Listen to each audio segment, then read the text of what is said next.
All Ayurvedic doctors and the centers, everybody get the question that what is the specialty that you are doing?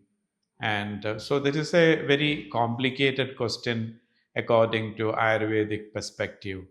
So the people ask, do you treat diabetes? Do you treat hypertension? And where there are very complicated cases also people used to ask like that. So this is Ayurveda see the problems in a different perspective. It's not like in the names of the diseases or anything like that. We see the person as a whole, and we make different kinds of treatment according to that person. So you should come for Ayurveda and try your best without any. I would say the surrendering is an important quality of the patient. Surrender to the science. It's not a surrendering to a person of who is practicing Ayurveda. It is surrendering to the science and also the surrendering to the Almighty.